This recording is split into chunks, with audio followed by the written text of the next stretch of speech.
Welcome back to another Armored Warfare replay. I'm your host, Bjorn. This is PvE on Stormy Winter. This is on hardcore mode. And right now you have myself and maybe 268. And we are both playing the Chieftain Mark 10. Chieftain Mark 10. What can I say about it? Yeah, it's a tank. It's not a bad vehicle, don't get me wrong, but they definitely kept the vehicle as real world as possible. It's not a very maneuverable vehicle. It is good being hauled down. The lower glacis plate there is a very weak spot. Can be penned just about by anything. What it mounts is it mounts a 120 millimeter cannon. Trying to find the it is a L11A5 120 millimeter rifle gun, and a lot of people say it's a two-part charge. It's actually a three-part charge, and let me explain the three parts. What you have is you have the munition, essentially the bullet. So right here, right now, I am shooting squash ammo. Or, well, the British know it more as Hesh, which is a high explosive squash head ammo, hence is squash. And the idea of the round is it's a cross between an armor piercing and a high explosive. First, the armor piercing part hits the vehicle. Watch this.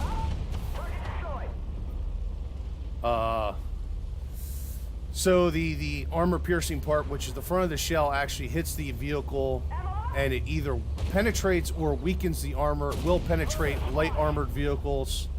It won't penetrate the heavier armored vehicles, but here's the kicker for the heavier armored vehicles.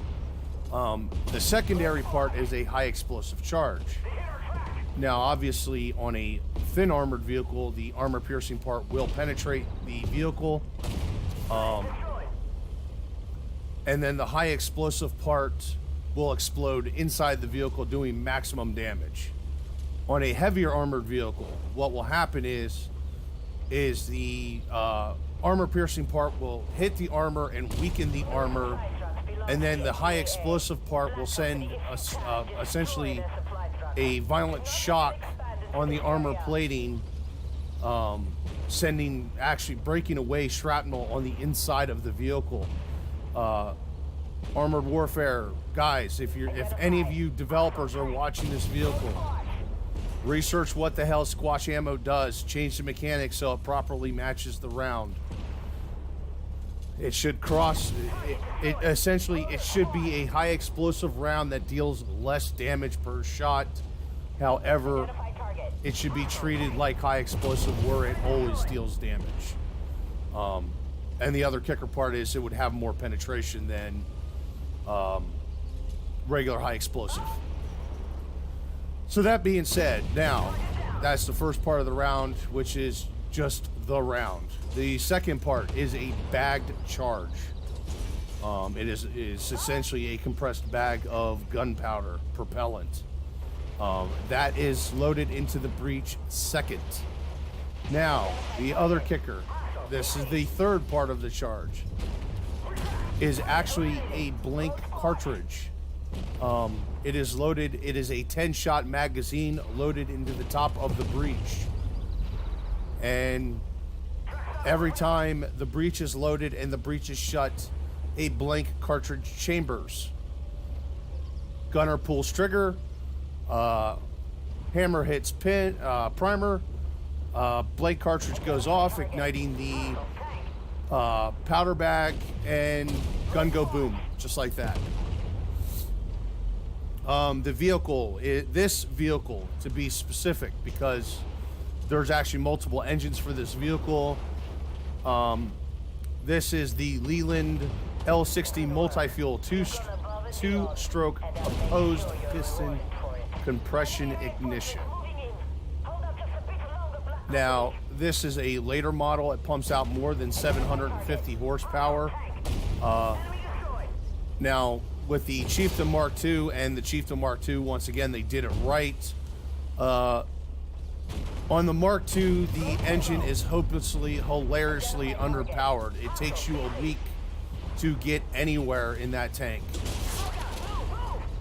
Pop some smoke on one side, turn around and engage the enemies spawning in behind me.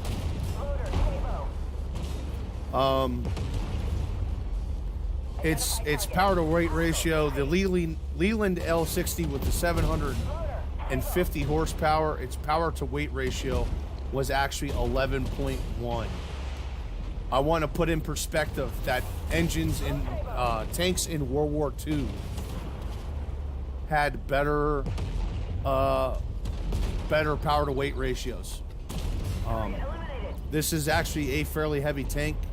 It comes out to 56 tons, which for its time was actually pretty heavy.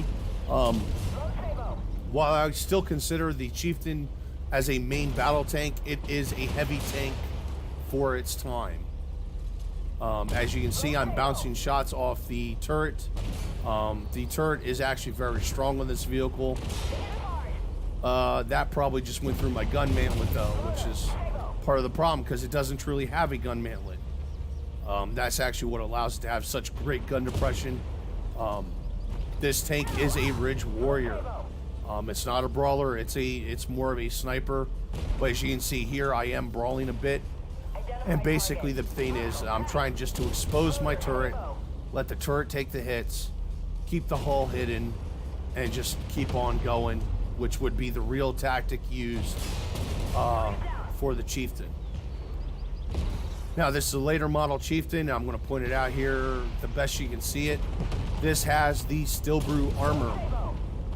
Unfortunately, as the tank is being upgraded with fire controls, stabilization, and other features, night fighting capabilities. Yeah, time waits for no man. As time went on, the armor plating on the vehicle would actually become obsolete. So what was designed was the Steel Brew armor package, which essentially is applique armor plates over top of the cast turret. And what you have there, it's I'm trying to remember if it was, I think it's two. It's actually just two plates, but it could be three. And it's a titanium steel alloy. And then there's rubber padding underneath to help protect the vehicle from heat rounds. This was a very early, essentially very early design of coming up with composite armor. Understand that the vehicle itself is homogeneous steel.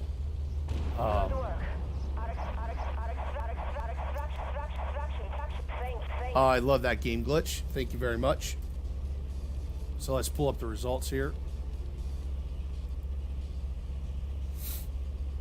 I mean, there's more I can say about the vehicle. Probably what will happen is I will actually, next time I get a decent game in this, I'll make another replay and I will speak about the vehicle some more.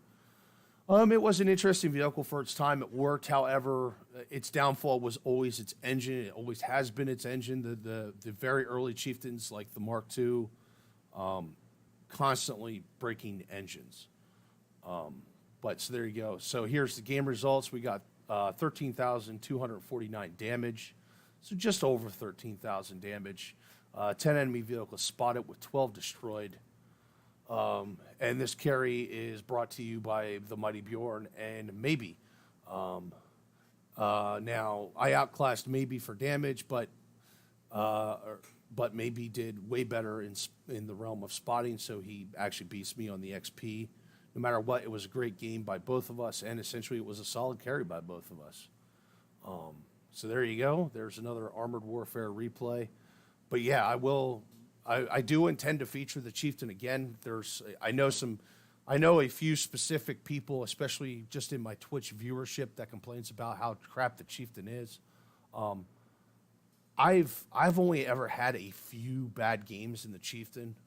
I feel the Chieftain is actually a very good machine. It does do the job. It's not extremely fast. It's not the best armored. but it does pack a powerful 120 millimeter gun at tier 5. I would say yes, the vehicle's worth it. Grab it, play the vehicle, but play it the way it's meant to be played. That is, haul down, let your turret take the hits. Don't let your hull take the hits. Anyways, guys, hopefully you guys enjoyed this Armored Warfare replay. Please, subscribe to the channel, hit the like button. Let me know what you like about the videos. Let me know what you dislike about the videos, so I can try and improve the videos within my means. I know I've looked at some of the videos and some spots that get a little grainy. Unfortunately, that is out of my control. That's honestly just poor PC hardware. But the main focus of these videos is to talk about the history of these vehicles. Obviously, I mean, yeah, I can pull up some good replays here, but obviously there's someone out there who can give you, I'm sure, a better, I guess a better quality game. I'm not sure quite how to put it. But hopefully you guys enjoy coming here, watching these videos, learning the history of these vehicles. And, hopefully I will see you guys again on the next video.